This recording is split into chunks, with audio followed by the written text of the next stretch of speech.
Hello বন্ধুরা, আবারও বাংলা ধারাবাহিক জগতে খারাপ খবর এসে গেল।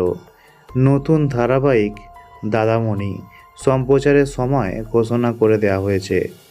দাদামণি ধারাবাহিকটিকে দেয়া হচ্ছে কোন গোপনে মন ভেসেছে ধারাবাহিকের স্লটে, মানে রাত 8:30 স্লটে। আগামী 7ই জুলাই থেকে দাদামণি ধারাবাহিকটি রাত 8:30 স্লটে সম্প্রচারিত হবে। তারপর থেকে দর্শকদের একটাই প্রশ্ন, তাহলে কি কোন গোপনে মন ভেসেছে ধারাবাহিকটির কী হবে?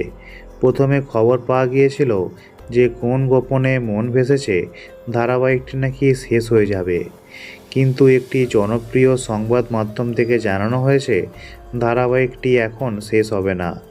কিন্তু এবার খবর পাওয়া যাচ্ছে যে কোন গোপনে মন ভেসেছে ধারাবাহিকটি শেষ হচ্ছে না, ধারাবাহিকের টাইম স্লট পাল্টানো হচ্ছে।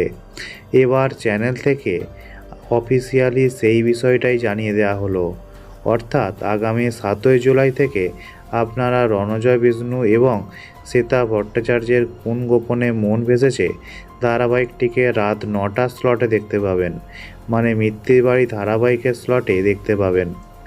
তাহলে একটাই প্রশ্ন, তাহলে মিত্তির বাড়ি ধারাবাহিকটির কী হবে সেটা আপনাদেরকে বলে দেবো অন্য একটা ভিডিওর মাধ্যমে। তো বন্ধুরা, ভিডিওটি ভালো লাগলে লাইক করো, শেয়ার করো কাছের বন্ধুদের সঙ্গে, আর এমনই ভিডিও দেখার জন্য চ্যানেলটি সাবস্ক্রাইব করো।